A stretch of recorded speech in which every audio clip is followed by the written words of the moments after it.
तपाईं उठाउनुस् प्रश्न, हामी गर्नेछौं कुरा। यो हो जानकारीमूलक कार्यक्रम यौनका कुरा। नमस्कार, सदा जस्तै यौनका कुरा कार्यक्रम लिएर उपस्थित भइसकेको छु। आवाजबाट म मुना दाहाल। हामी यौन तथा प्रजनन स्वास्थ्यसँग सम्बन्धित यस कार्यक्रममा खुलेर कुराकानी गर्ने गर्दछौं।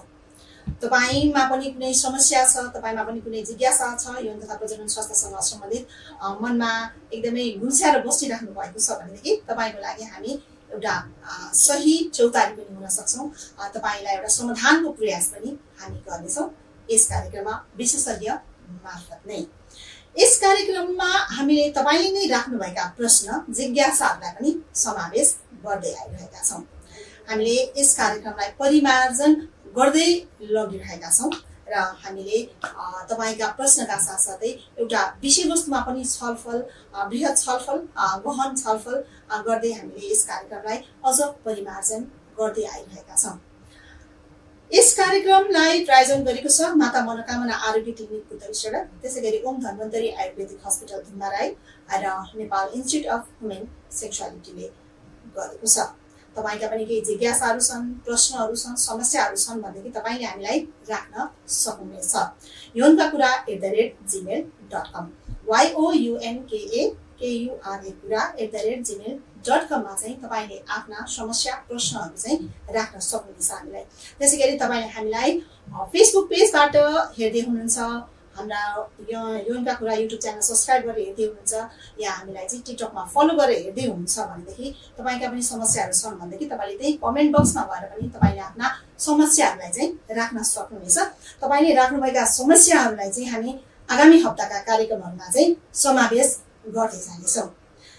हामीले यस कार्यक्रमलाई परिमार्जन गर्ने जमर्को गरिरहँदाखेरि हामीले अबदेखि चाहिँ एउटा श्रृङ्खला चाहिँ विशेष संवादबाट चाहिँ सुरुवात गर्ने तयारी गरिरहेका छौँ। तपाईलाई यो हाम्रो परिमार्जन कार्यक्रम कस्तो लागिरहेको छ, कस्तो लाग्दैछ, सल्लाह सुझावको पनि हामी अपेक्षा गर्छौँ। हामीले यस कार्यक्रममा चाहिँ नयाँ श्रृङ्खला अन्तर्गत यौन तथा प्रजनन स्वास्थ्यसँग सम्बन्धित नै रहेर दुई विशेषज्ञहरूको चाहिँ छलफललाई यस कार्यक्रममा हामीले राख्ने एउटा जमर्को गरेका छौँ। यो हप्ता हामीले एउटा विशेष श्रृङ्खला राखेका छौँ। यो हप्ता हामीले यस कार्यक्रममा यौन तथा यौन विशेषज्ञ, लामो समयदेखि यसै क्षेत्रमा कार्यरत रहनुभएका यौन विशेषज्ञ डाक्टर सुबोध कुमार पोखरेल, त्यसैगरी गर्भ संस्कार प्रशिक्षक उमेश केसी, दुईजना विशेषज्ञ मार्फत चाहिँ यस कार्यक्रममा उहाँले एउटा छलफल राख्ने हामीले जमर्को गरेका छौँ। उहाँहरू दुई बीच यौन तथा प्रजनन स्वास्थ्यसँग सम्बन्धित रहेर उहाँहरू बीचको छलफल अब हामीले यस कार्यक्रममा राख्छौँ र तपाईलाई यो कार्यक्रम कस्तो लाग्छ, सल्लाह सुझाव पनि हामीले अपेक्षा गरेका छौँ। अब भने उहाँहरू दुईजना बीचको यो विशेष संवाद। नमस्ते। हजुर नमस्कार। नमस्ते, म डाक्टर सुबोध पोखरेल। हजुर, म खास गरी त यो यौन तथा प्रजनन स्वास्थ्य सम्बन्धी चिकित्सा र अझ फोकस गरेर अध्ययन गरेको, मैले डक्टरेट गरेको, विद्यावारिधि गरेको विषय भने यो यौन हो। प्रजनन भन्दा पनि प्रजननमा त अन्य विषयहरू पनि हुन्छ। त्यस कारणले आज चाहिँ मलाई यहाँ भनिएको छ कि हामी छलफलमा चाहिँ यहाँको उपस्थित हुनेछ, मलाई खुसी लागेको छ। म माता मनोकामना आरोग्य क्लिनिक पुतली सडकमा प्र्याक्टिस गर्छु, बिरामी हेर्छु। नेपाल इन्स्टिच्युट अफ ह्युमन सेक्सुअलिटीमा जसले चाहिँ डाक्टर, प्यारामेडिकल स्टाफहरूलाई चाहिँ जुन शिक्षा दिन्छ त्यहाँ चाहिँ म पढाउँछु। हजुर, हजुर कति समय भयो यो हजुरको अनुभव? त लामो समय भयो होला नि, होइन? म 30 वर्षभन्दा बढी समयदेखि यो क्षेत्रमा कार्यरत छु।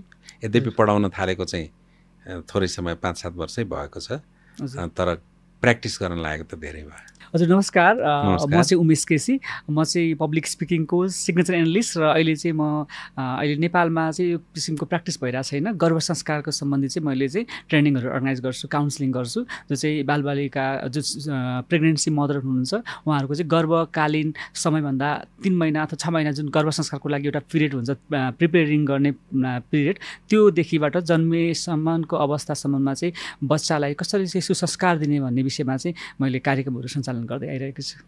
हजुर यो अहिले यो जुन समाजमा तपाईँ जानु भएको छ यो किशोर किशोरीहरूको कति धेरै समस्या आइरहेको हुन्छ त्यसलाई चाहिँ अहिले खुलेर समाजमा त्यो विषयमा चर्चा भइरहेको छैन अहिले पछिल्लो चरणमा त अलिकति भएको होला यसमा चाहिँ अहिलेको समयमा चाहिँ हजुरले कसरी त्यसलाई चाहिँ अगाडि बढाइरहनु भएको छ हामीले यो एउटा त सबभन्दा पहिले नेपालमा म पहिलो पुस्ताको चिकित्सकहरू मध्ये हुँ जसले यौन विषय पनि अलग्गै हुन्छ है खालि छाला तथा यौन भनेर जो राम्रो छ राम्रो छ र अर्को कुरा चाहिँ मलाई मेरो विषयसँग जोड्न मन लाग्यो सर होइन हजुर म यहाँलाई त्यही सोध्न खोज्दै थिएँ यहाँको बारेमा अलिकति जानु न हजुर म चाहिँ गर्भ संस्कार सम्बन्धी काम गर्दै आइरहेको छु मेरो क्षेत्र त अब signature analyst public speaking coach पनि हो र हजुरको विषयसँग पनि केही न केही इन्टरलेटेड चाहिँ हुन्छ जस्तो यो यौनसँग स्वास्थ्यसँग भयो भने ईश्वरले जुन सृष्टिको जुन प्राकृतिक एउटा संरचना निर्माण गरिदिनु भएको छ गर्भधारण को विषय छ यसमा चाहिँ हामीले एउटा गर्भावस्था शिशुलाई चाहिँ कसरी चाहिँ धरतीमा चाहिँ स्वस्थ र एकदमै संस्कारित कसरी हुन्छ एकदमै इन्टेलिजेन्स ल्याउने भन्ने विषयमा चाहिँ हामीले काम गर्दै आइरहेका छौँ अब यो पनि हाम्रो नेपाली समाजमा चाहिँ यो विषयमा मान्छेहरूलाई चासो पनि छैन त्यसमा चिन्तन पनि छैन यो पनि आवश्यक छ भने त्यसरी चाहिँ व्यवस्थित किसिमको चाहिँ अभ्यास भइरहेको छैन यो विषय जुन गर्भ संस्कार भनेर सुन्ने बित्तिकै हजुरलाई चाहिँ कस्तो लाग्यो सर अनि गर्भ संस्कार भन्ने मैले आज लगभग पहिलोचोटि सुनेको भन्दा नि हुन्छ अथवा मैले पहिले सुनेको भए पनि हाम्रो दर्शकहरूले त धेरैले मलाई त्यस्तो लाग्छ है आफ्नो विषय मात्र केन्द्रित भएर के हो यसको बारेमा आज पहिलोचोटि सुन्दैछ यो के हो यसको बारेमा अलिकति सुरुदेखि बताइदिनु हजुर गर्भ संस्कार भनेको चाहिँ दुईवटा शब्द मिलेर बनेको छ गर्भ र संस्कार गर्भ भन्ने बित्तिकै एउटा शिशु चाहिँ गर्भमा आउनु एउटा महिला चाहिँ आमा बन्न लागेको अवस्था भयो र संस्कार भन्ने बित्तिकै जुन चाहिँ नेचुरल प्रोसेसबाट ऊ जन्मिने जुन समय अवधि 9 महिनाको छ त्यो अवधिसम्ममा चाहिँ त्यो भित्र हुर्किँदै गरेको शिशुमा चाहिँ ज्ञान क्षमता उसमा चाहिँ विभिन्न तरिकाले चाहिँ उसभित्रको चाहिँ क्षमतालाई चाहिँ बढाउनको लागि एजुकेट गर्ने चाहिँ एउटा प्रक्रिया हो यसलाई चाहिँ संस्कार भनिन्छ संस्कार भनेको परिष्कृत गर्ने हामीले चाहिँ नयाँ कुनै पनि पुस्तक प्रकाशन भइसकेपछि नेक्स्ट भर्ब त नयाँ संस्करण भनिन्छ नि त्यसलाई चाहिँ अपग्रेडेड गरिन्छ नि त्यस्तै तरिकाले बङ्गालीमा संस्कार सुधारलाई संस्कार हुन्छ त्यही हो र यो चाहिँ हाम्रो सनातन धर्म संस्कार अनुसारको चाहिँ 16 संस्कार मध्येमा यो पनि पर्छ गर्भ संस्कार हैन त्यसपछि अगाडिको गर्भाधान संस्कार पनि पर्छ यो चाहिँ पुंसवन संस्कार चाहिँ आयुर्वेदमा त्यो छ हजुर पुंसवन विधि पुंसवन संस्कार पर्छ सीमन्तोन्नयन संस्कार पर्छ यो चाहिँ नजन्मनु भन्दा अगाडि अहिले चाहिँ बेबी शावर भन्ने जुन खालको छ नि त्यो चाहिँ खाली एउटा चाहिँ फेसन मात्रै भएको छ त्यसले चाहिँ तात्विक रूपमा चाहिँ त्यो भित्र भएको शिशुलाई त्यति धेरै प्रभाव पर्छ भनेर बुझेको छैन खालि फेसनमा गइरहेको छ त्यसको नि केही न केही पोजिटिभ इम्प्याक्ट त पर्छ त्यसमा के गर्ने के नगर्ने भन्ने चाहिँ थाहा छैन कि अहिलेका बनेका आमा बुबा बन्दै गरेका बनिसकेकाहरूलाई चाहिँ र यसमा चाहिँ एकदमै सुव्यवस्थित तरिकाले सिकाउने एउटा चाहिँ विषय हो एउटा शिक्षा हो अच्छा यो संस्कारमा चाहिँ आमाहरूलाई सिकाइन्छ बाबुहरूलाई सिकाइन्छ कि बच्चाको गर्भकै रूपमा चाहिँ यसलाई चाहिँ वैज्ञानिक केही प्रविधिद्वारा उसको संस्कार विकास गर्न सक्ने बनाइने हो मैले आमा बुबा दुवैजनालाई नै हो सुरुवातमा चाहिँ बच्चाको गर्भमा प्रभावित गरेर होइन आमा बुबालाई सिकाउने किनभने बच्चा गर्भमा आइसकेपछि आमाले खाएको कुराहरू बच्चाले त्यही अनुसारले खाने उसले सुनेको कुराहरू त्यही अनुसारको प्रभाव पर्ने त्यस्तो मान्यता साइकोलोजिकल्ली चाहिँ उसमा चाहिँ प्रभाव पार्ने एउटा विधि हो यो तरिका हो यो कुनै धार्मिक कुनै पूजा विधि होइन यो चाहिँ साइन्टिफिक वेबाट चाहिँ यसलाई चाहिँ एकदमै प्र्याक्टिस भइरहेको छ यो चाहिँ सनातन संस्कृति धेरै प्राचीन नै हो तर अभ्यास चाहिँ नभएको हो यसमा चाहिँ बुवाले 3 महिना कमसेकम 3 महिना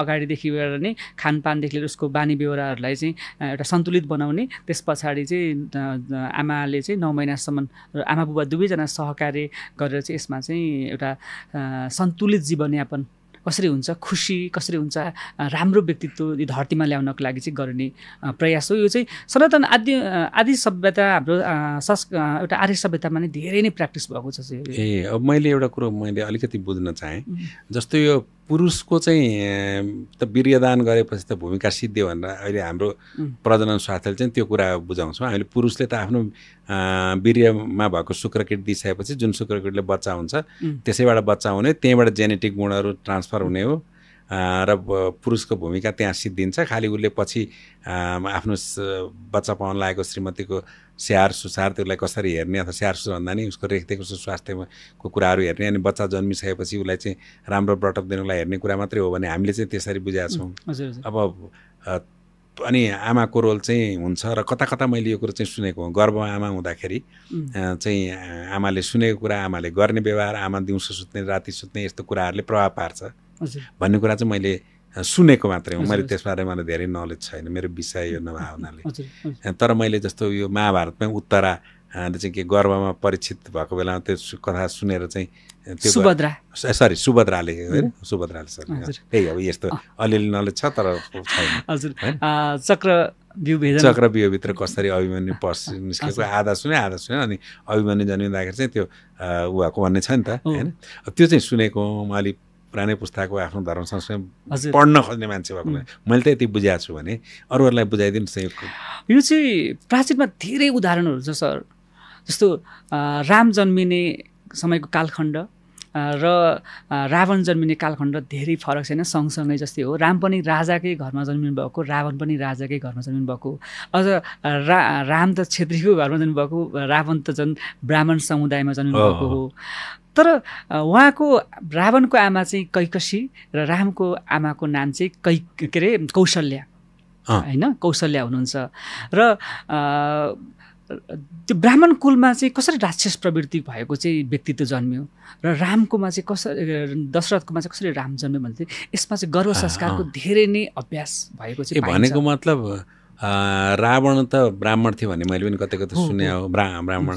तर यहाँले भन्न खोज्नु भएको चाहिँ त्यो जन्मजात सबै कुरा हुने भन्दा पनि उसको यो यहाँले भने जस्तै यो संस्कारले चाहिँ उसको पछिको नेचरलाई प्रभावित गर्छ। एकदमै अघि हजुरले पिताको चाहिँ भूमिका वीर्यदानसम्म मात्रै हुन्छ भन्नुभयो नि त, त्यो टाइमिङले पनि विशेष अर्थ राख्ने रहेछ। यो वीर्यदान कतिखेर भएको भन्ने कुरा अनुसार बच्चा चाहिँ हुनसक्छ। हजुर, आयुर्वेदले पनि धेरै कुराहरू बताएको छ। आयुर्वेद धेरै छ, जस्तो औँसीमा, पूर्णिमामा होइन, एकादशीमा यस्ता, अनि साँझको टाइममा होइन, दिउँसोको टाइममा गर्भधारण भयो भने त्यसको चाहिँ बाट जन्मिने बच्चाहरू चाहिँ राम्रो नहुने भन्ने कुराहरू चाहिँ बताइएको थियो। र उहाँको जुन रावणको बुवा हुनुहुन्थ्यो नि, त्यो बेलामा चाहिँ उहाँलाई थाहा थियो क्या गर्भ संस्कारको चाहिँ यो टाइमिङ चाहिँ छैन भनेर भन्दाखेरि पनि उहाँ त कैकसी भनेको त उहाँ पनि अलिकति राक्षस प्रवृत्तिकै व्यक्तित्व हुनुहुन्थ्यो, कैकसी।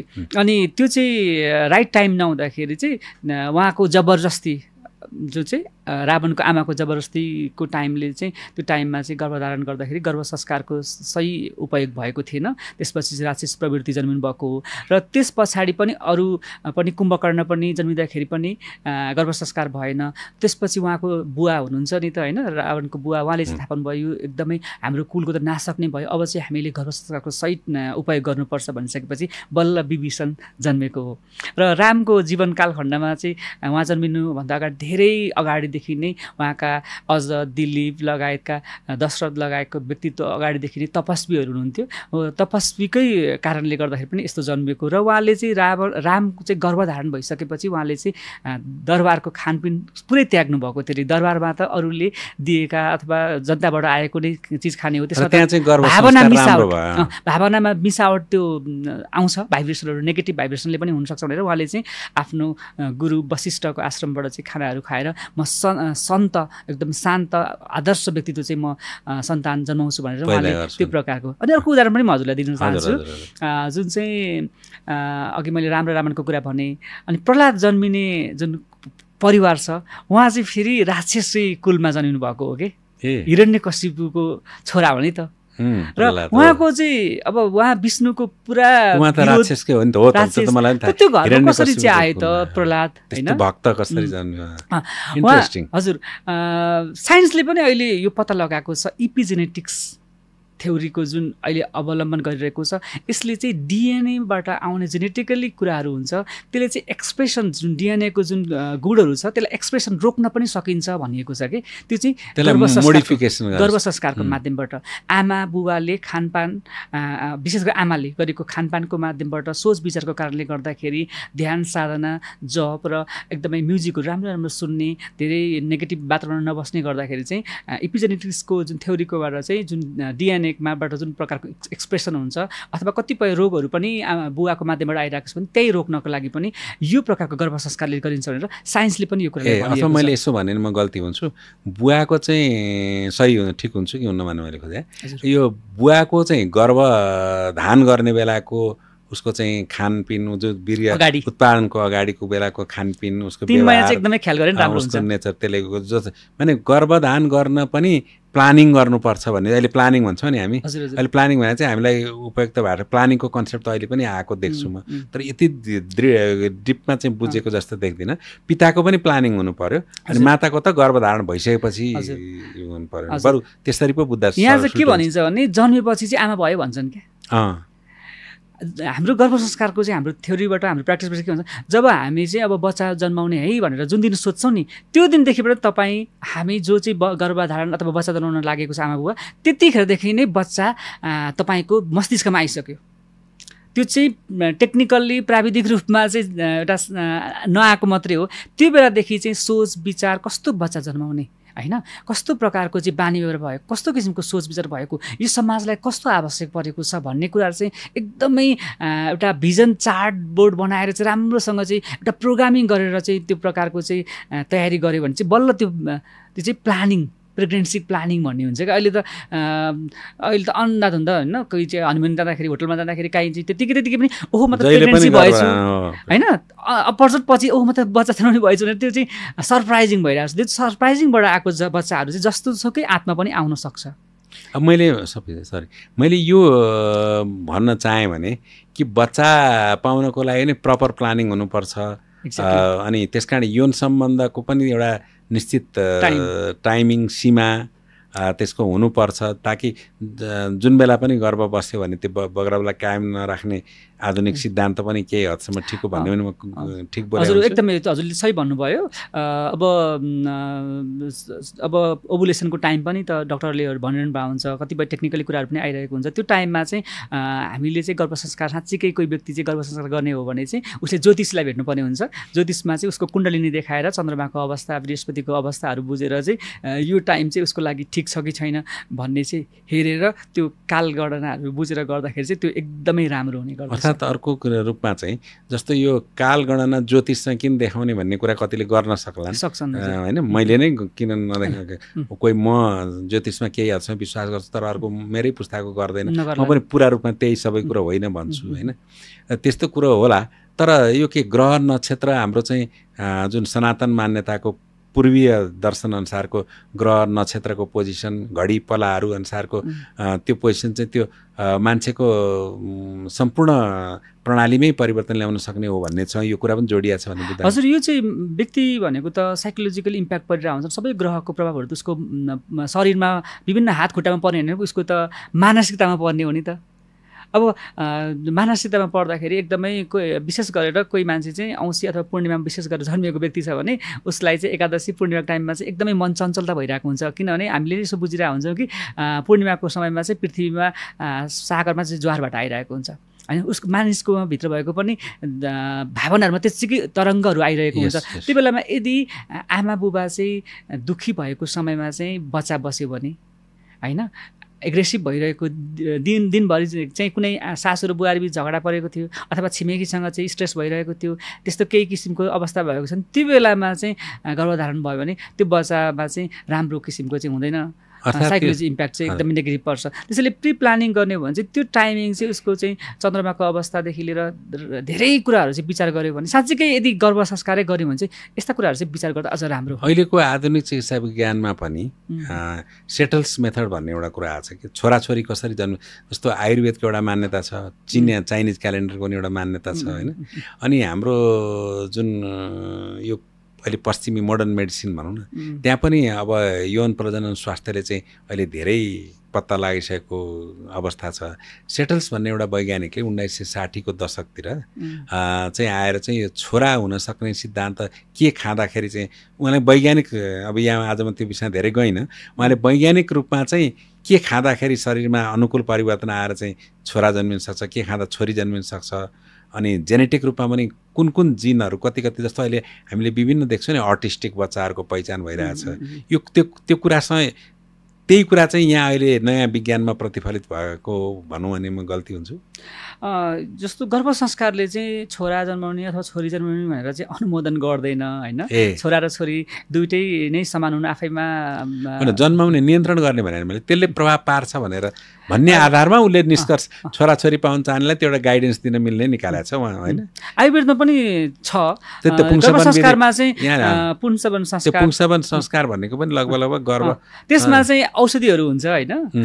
त्यसमा चाहिँ त्यसो भए आध्यात्मिक त्यो चेतसँग जोडिएको चिकित्सकीय मान्यता चाहिँ यो हो जोसँग वास्तवमा संस्कारमा छ। गर्भ संस्कारकै अङ्ग एउटा हो। गर्भ संस्कारमा 3वटा एउटा आयुर्वेदिक जडीबुटीहरू हुन्छ त्यसको चाहिँ थोरै मात्रामा चाहिँ बनाएर औषधि बनाएर सुँगाउनु पर्ने भन्ने हुन्छ के त्यो संस्कारमा होइन। जस्तो चाहिँ गिलोय भन्ने हजुरले सुन्नुभयो होला होइन। त्यो त्यसकोमा चाहिँ बढीभन्दा बढी चाहिँ आयुर्वेदिक रूपमा चाहिँ रोगसँग लड्न सक्ने क्षमता छ भनेर चाहिँ हामीले पढिरहेको छ। त्यसको उपयोग पनि भइरहेको हुन्छ।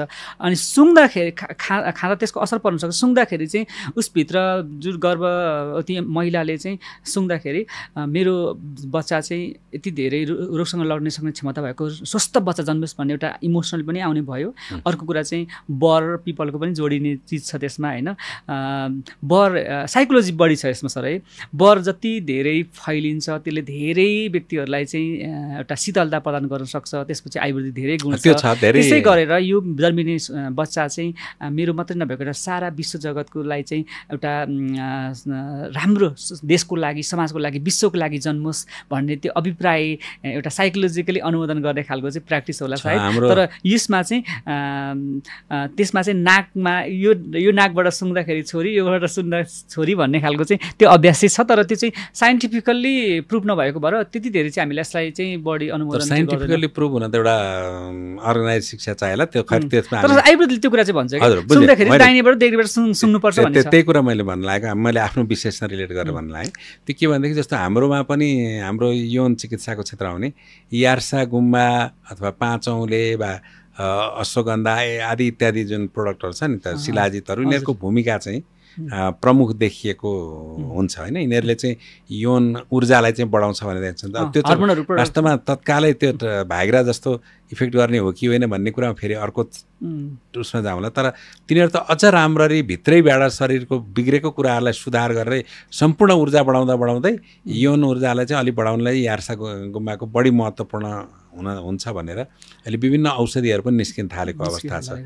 त्यस्तै कुरा गर्न खोज्नु भएको त्यो नलेजलाई अहिले फेरि आधुनिक बनाउन यार्सा गुम्बामा त अहिले त्यो महँगो भएर विश्वव्यापी रूपमा गइसकेको छ होइन।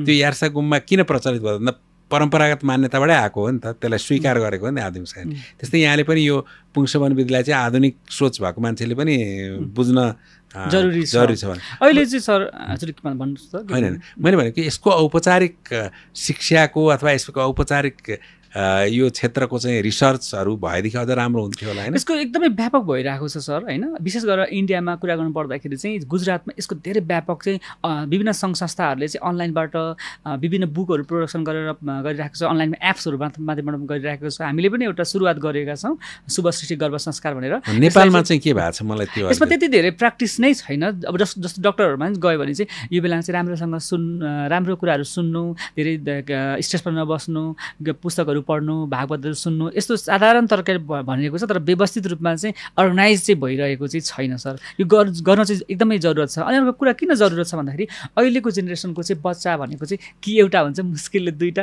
त्योभन्दा बढी त हुँदैन। अब त्यो जन्मिने बच्चा चाहिँ भोलिको दिनमा चाहिँ देशमै बस्ला कि विदेशमा जाला कि मलाई हेर्ला कि नहेर्ला कि भन्ने एउटा कस्तो पनि सशङ्कित रूपमा समाज हुर्किरहेको छ नि। त्यस कारणले गर्दा चाहिँ अहिले विश्वव्यापी रूपमा चाहिँ प्लान्ट बेबी जन्माउने, कन्सियस प्लान्ट बेबी जन्माउने खालको चाहिँ भइरहेको छ। यसको अवधारणा त्यही नै हो। एउटा भए पनि एकदमै सर्वश्रेष्ठ होस् के।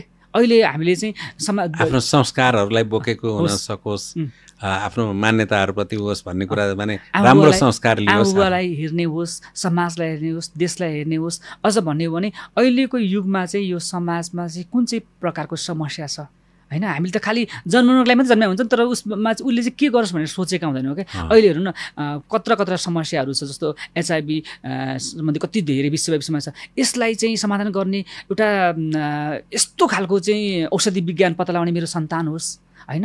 यो देशलाई चाहिँ एउटा नियन्त्रण गर्ने नेतृत्व गर्ने खालको चाहिँ एउटा राम्रो नेतृत्व गर्ने व्यक्ति जन्मियोस्, राजनीतिज्ञ बनोस्, मेरो सन्तान चाहिँ मेरो मात्र नभइकन चाहिँ ओल्डको होस्, विवेकानन्द जस्तो होस् होइन। त्यस्तो खालको चाहिँ एउटा ठुलो बिग थट्स राखेर चाहिँ जन्माउने खालको चाहिँ एउटा कन्सियस चाहिँ छैन र यसले चाहिँ त्यो ल्याउन सक्छ, अवधारणा ल्याउँछ। अनि मैले यहाँले के संस्थाको नाम भन्नुभएको थियो? शुभ सृष्टि गर्भ संस्कार सर। शुभ सृष्टि गर्भ संस्कार। अब शुभ सृष्टि गर्भ संस्कार किन स्थापना भएको र यसको चाहिँ आगामी योजना के छ? यसले चाहिँ बालबालिकाहरूलाई चाहिँ कसरी हुन्छ सुसंस्कारित, ह्याप्पी होइन, स्वस्थ रूपमा चाहिँ एकदम इन्टेलिजेन्स बच्चा जन्माओस् भन्ने चाहिँ अवधारणा हो। र एउटा वर्ल्ड हेल्थ अर्गनाइजेसन विश्व स्वास्थ्य सङ्गठनले पनि स्वस्थ व्यक्ति भनेर चाहिँ के भनेको छ भने शारीरिक रूपमा, मानसिक रूपमा, सामाजिक रूपमा र भावनात्मक रूपमा स्वस्थ भएको आध्यात्मिक रूपमा भन्ने पनि थपिन, आध्यात्मिक सामाजिक जोडिएको छ होइन। अहिले थप त्यो मात्रै कम्प्लिटली स्वस्थ व्यक्ति भनेर चाहिँ अवधारणा गरेको छ। र त्यसको चाहिँ विकास हामीले जन्मेपछि चाहिँ स्वस्थताको परिभाषाभित्र राख्ने होइन कि जन्मनुभन्दा अगाडि नै उसमा चाहिँ सामाजिक, आध्यात्मिक, मानसिक रूपमा, बौद्धिक रूपमा सबै रूपमा चाहिँ विकास गर्नको लागि चाहिँ हामीले एउटा 4वटा क्वेसनको चाहिँ डेभलप गर्नको लागि चाहिँ हामीले अनलाइन माध्यमबाट चाहिँ प्र्याक्टिस गराउँछौँ है। आइक्यू, एसक्यू, पिक्यू होइन, इक्यू भनेर होइन। एसक्यू भनेको चाहिँ स्पिरिचुअल होइन, पिक्यू भनेको फिजिकल, इक्यू भने इमोसनल, आइक्यू भने इन्टेलिजेन्स। यस 4वटा पिलरमा चाहिँ बच्चालाई चाहिँ बच्चाको आमाको गर्भमा रहँदाखेरि चाहिँ आमालाई कुन कुन कुराहरू सिकाउने, कुन कुन पुस्तकहरू पढ्ने, बिहान कति बेला उठ्ने बित्तिकै के गर्ने होइन, अनि त्यसपछि कति बेला खाने, त्यसपछि ध्यान कति बेला गर्ने, कुन मन्त्र जप्ने, रागहरू सुन्ने हुन्छ क्या, विभिन्न रागहरू, राग भैरवी लगायत धेरै कुरा रागहरू सुन्ने। त्यस्तो गर्दाखेरि चाहिँ अब कस्तो खालको चाहिँ बच्चा जन्माउने, एकदमै इन्टरप्रेनरसिप जन्माउने हो कि साइन्टिस्ट जन्माउने हो कि, त्यस्ता व्यक्तिहरू प्लानिङमा चाहिँ त्यो सबै लेख्नुपर्छ सर। अनि लेखिसकेपछि अनि हामी चाहिँ आमालाई चाहिँ बेबी टकिङ भन्छ, गर्भ संवाद भन्छ। मेरो बच्चा चाहिँ यस्तो होस् भनेर चाहिँ उसलाई चाहिँ एउटा टाइम पुग्छ होइन, 3 महिना 4 महिनापछि चाहिँ उसमा चाहिँ बच्चाहरूमा चाहिँ सुन्न सक्ने, उसको कानको विकास भइरहेको हुन्छ, सिक्न सक्ने विकास भइरहेको हुन्छ।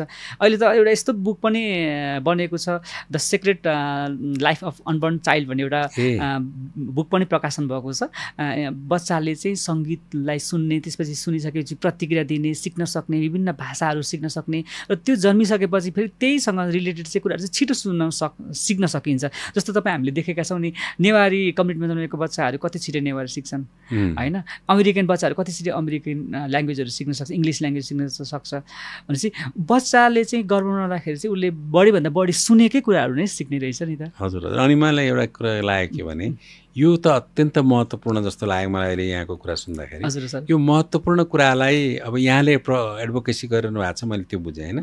तर यहाँले एडभोकेसी गर्नलाई पनि अझ अरू फेरि हाम्रो विषयमा जस्तै हामी अहिले के कुरामा यो यौन चिकित्सकहरू हामीलाई के महसुस भइरहेछ भनेदेखि हामीले मात्रै भनेर पुगेन, सङ्गठित रूपमा चाहिँ यो यौन स्वास्थ्यको बारेमा जानकारी दिने अर्को पुस्ता चाहियो, अर्को चिकित्सकहरू चाहिँ उत्पादन गर्नु पर्यो, त्यसलाई शिक्षाको आवश्यक छ भने यहाँहरूको विधामा पनि त्यस्तोको शिक्षाको आवश्यकता कुनै संस्थाबाट कसरी गर्नुपर्छ, यहाँको के छ, के सल्लाह? हामीले चाहिँ यस्तो व्यक्तित्वहरू चाहिँ जन्माउने अझ बढी ट्रेनरहरू क्रिएट गर्ने भनेर अहिले त्यसरी सोचेका छैनौँ होइन।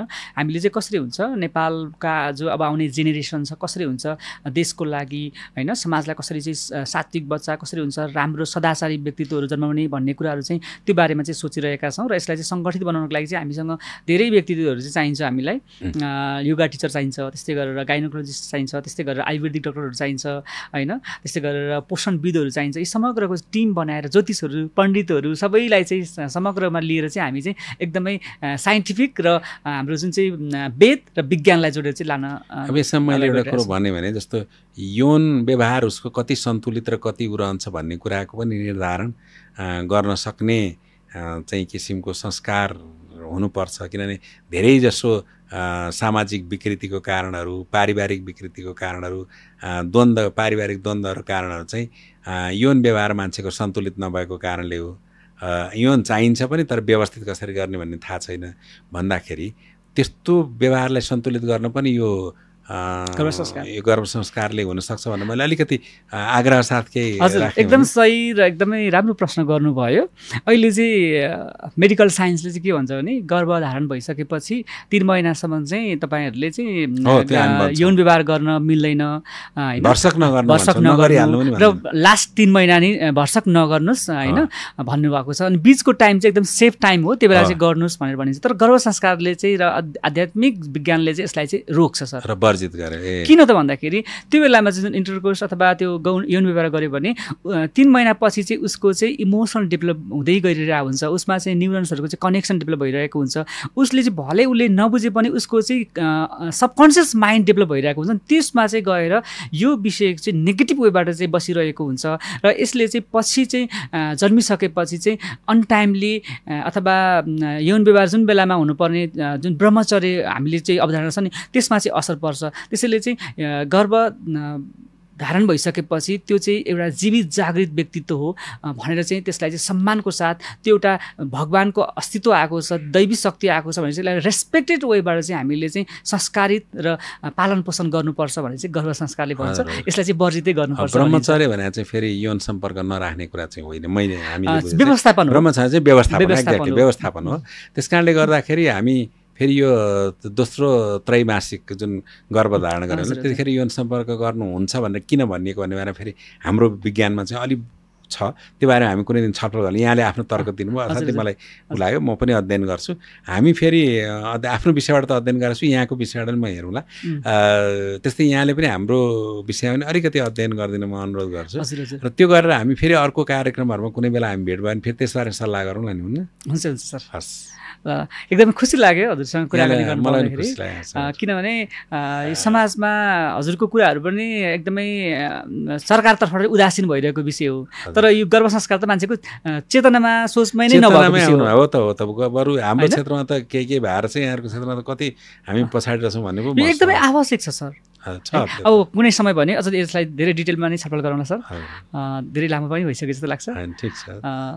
अरू केही छ अन्तिममा केही सोध्नु पर्ने छ? होइन, अब सोध्ने भने त मैले यहाँलाई आफ्नो कुरा भने यहाँले मलाई भन्नुभयो, मलाई लाग्छ आजको लागि झनै नै पर्याप्त भयो जस्तो लाग्छ। समय पनि के छ, अब समय पनि अब सिद्धिएको। समय र संवादको लागि हजुरलाई धेरै धेरै धन्यवाद। यहाँलाई पनि धन्यवाद।